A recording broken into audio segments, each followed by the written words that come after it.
안녕하세요 여러분, 이인철 변호사입니다.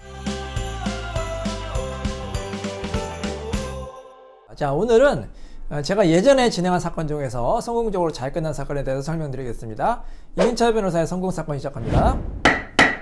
자, 오늘은 어떤 사건이죠? 오늘은 두 사건을 동시에 말씀드리려고 하는데요. 예. 공통점이 있나요? 예, 한 사건은 서울 가정법원 사건이고, 네. 다른 사건은 수원법원 사건입니다. 수원법원 사건. 예, 저희 사무실을 방문해 주신 의뢰인은 두 분 다 남자분이십니다. 남자분. 두 분 다 네. 자녀를 너무 사랑하셔서 네. 자녀의 친권 양육권을 네. 의뢰인께서 가져오시길 원하셨는데, 네. 또 상대방은 또 강하게 반발을 하였습니다. 네. 그래서 많은 다툼이 있었고요. 네. 이에 대한 친권 양육권을 치열하게 다투게 사건 내용입니다. 예, 맞습니다. 이제 친권과 양육권, 즉 이제 자녀를 누가 키울 건지가 어떻게 보면 가장 중요한 일이죠. 저는 이혼 재판에서 가장 중요한 게 바로 자녀 문제라고 생각해요. 왜냐하면 우리 자녀들이 부모님이 이혼하면 아무래도 힘들잖아요. 그래서 이 자녀 양육권이 가장 중요하다 이렇게 보시면 되겠습니다. 근데 우리나라는 서로 부모님들이 자녀를 키운다고 할까요? 안 키운다고 할까요? 이혼할 때 어떨 것 같아요? 서로 키운다고 합니다. 네. 외국은 어떨 것 같아요? 일단 반대로 알고 있습니다. 예. 미국이나 서양은 뭐 다 그런 건 아니지만 자녀를 서로 안 키운다고 하는 부모들이 많다고 해요. 영화 들어가도 많이 나오죠. 자녀들이 막 서로 울잖아요. 그래서 막 부모님 이혼하는데 왜 울어 했더니 서로 안 키운다고, 말썽장이 자식들을 서로 안 키운다고 해서 막 부모님이 싸우니까 아이가 얼마나 상처받겠어요. 이혼하는 것도 힘든데 부모님은 서로 안 키운다고 하니까 얼마나 힘들겠어요. 근데 우리나라는 글쎄 이게 불행인지 다행인지 모르겠지만 서로 키운다고 이제 서로 싸우는 경우가 많아요. 거의 대부분이 서로 키운다고 하죠. 그래서 이제 이혼 재판할 때도 서로 엄마도 키운다고 하고 아빠도 키운다고 하고 그런 사건이 꽤 많아요. 자, 그게 어떻게 보면 자녀를 서로 사랑해서 그런 걸 수도 있고, 아니면 일부 상대방에 대한 복수심 때문에 그런 경우도 있어요. 자녀를 볼모로 삼는 경우도 있고. 그러면 안 되죠. 정말로 우리 자녀의 복리, 자녀 행복을 위해서 서로 이제 뭐 다퉈서 뭐 서로 키우겠다고 하는 건 뭐 바람직한 거죠. 근데 다른 이유로 뭐 복수심이라든지 뭐 자녀에 대한 소유욕 이런 것 때문에 친권과 양육권을 그냥 억지로 주장하는 것은 바람직하지 않다 봅니다. 자, 그럼 일반적으로 엄마도 자녀를 키운다고 하고 아빠도 자녀를 키운다고 하면 누가 키우게 될까요? 보통 엄마가 키우는 걸 엄마가? 선호하지 않나 싶어요. 왜 엄마가 꼭 키워야 돼요? 왜냐면 보통의 부부들은 이제 어머니가 이제 가정에 있고 아버지가 이제 나가시니까 네. 오히려 아이들은 어머니와 더 살기를. 네, 맞습니다. 우리 홍의사는 어떻게 생각해요? 비슷한 생각인데요. 네. 일단 자녀와 오랫동안 생활하는 쪽, 주로 아내나 엄마가 많이 생활하지만 네. 또 반대로 엄마가 바쁘면은 네. 남편이 집에서 일을 하면서 자녀를 양육할 수도 있거든요. 네. 예외적인 경우. 네. 그럴 경우에는 자녀가 더 남편과 친밀할 수 있기 때문에 네. 아빠 쪽에서 주장할 수 있지 않을까 생각이 됩니다. 맞아요. 우리 김 대리님 말대로 원칙적으로는 엄마가 키워요. 뭐 꼭 그런 법칙은 없지만 일반적으로 실무에서는 그래요. 엄마가 아무래도 모성애가 있잖아요. 아빠가 물론 부성애가 있지만 거기서 아빠 부성애가 엄마 부성애 따라갈 수 있을까요? 솔직히? 좀 많이 부족하죠. 부족하죠. 네. 저 같은 경우도 네. 아주 많이 부족합니다. 그래요? 물론 우리 홍 이사님도 자녀를 굉장히 사랑하는 걸로 알고 있는데 엄마의 사랑보다 솔직히 아빠의 사랑이 좀 부족한 경우가 있어요. 뭐 다 그런 건 아니에요. 뭐 아빠가 훨씬 더 사랑하는 경우도 있죠. 근데 이제 일반적인 경우가 있어. 이제 모성애라는 거 정말 엄마가 그 10달 동안 배 아파서 아이 임신 출산이 보통 일이 아니잖아요. 그래서 그거는 우리 남자분들이 정말 존중을 해줘야 돼요. 우리 여성분들이 그만큼 고생해서 아이를 키우고 또 아이에 대한 모성애가 얼마나 강한지는 인정해줘야 됩니다. 그거는 부인할 수 없는 사실인 것 같아요. 일반적으로. 근데 예외적인 경우도 있겠죠.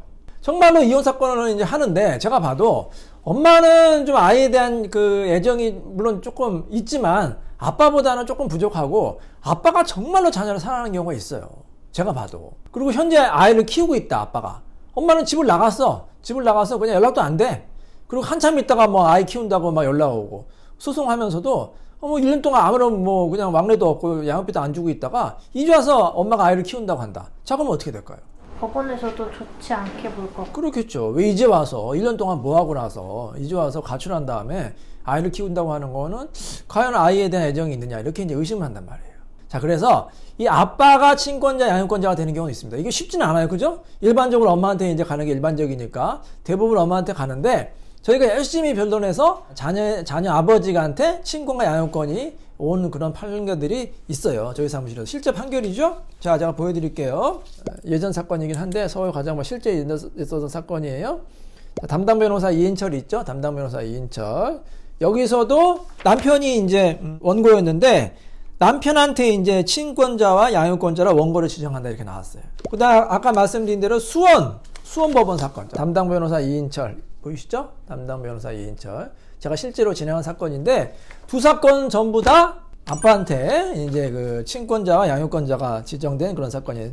특히 이제 두 번째 사건은 제가 특별히 또 이제 아는 지인이에요. 굉장히 아이를 사랑하는 그런 사람이었어요. 평상시부터 아이를 정말로 난 사랑한다. 근데 이혼을 지금 하게 됐는데 정말로 좀 여기는 이혼 수술을 당한 거죠, 남편이. 정말로 이혼도 원치 않았고 근데 이혼은 뭐 부득이하게 하게 됐는데 이혼하게 되더라도 꼭 좀 자녀를 키워달라. 그렇게 이제 정말로 간절하게 호소한 그런 사건이었어요. 그래서 제가 여러 가지로 이제 자문을 잘 드렸죠. 그래서 아빠가 키울 수 있는 여러 가지 방법을 알려드렸죠. 아이에 대한 애정이 중요하다. 그래서 거기에 대해서도 이제 코치를 잘하고.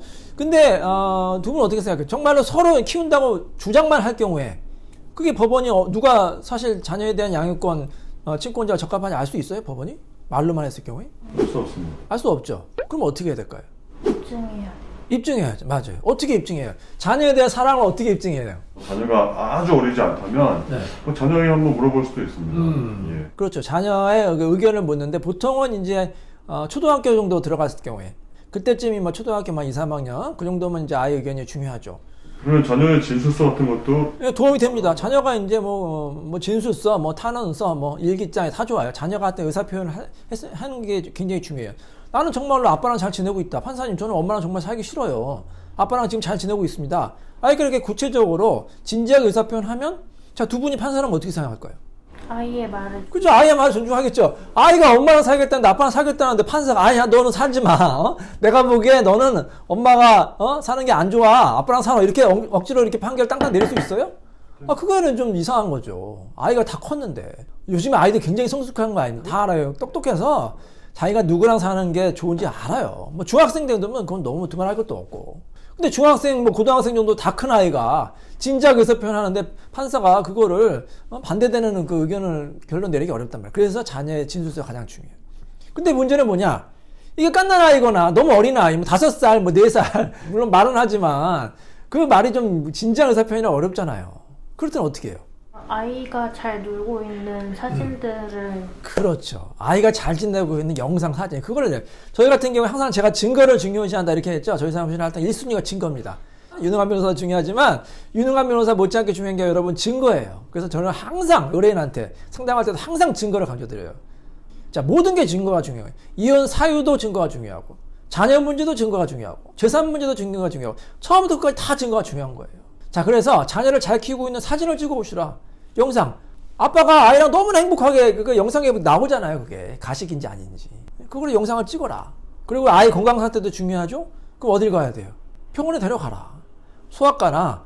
아이 또 상대방이 또 뭐라고 하냐? 아이가 아빠랑 있어서 정서가 불안합니다 이러잖아요. 그러면 심리 치료 받아라. 소아정신과 있잖아요. 소아정신과 가서 그 의사 선생님 소견서를 받아오는 거예요. 아이가 엄마랑 잘 지내고 있습니다. 아빠랑 잘 지내고 있습니다. 그 소견서 낸단 말이에요. 그리고 양육 수첩도 내고 저희가 이제 구체적으로 디테일하게 알려드려요. 또 제가 항상 아이 친권 양육권 할 경우에는 굉장히 세세하게 저희가 그 안내해드립니다.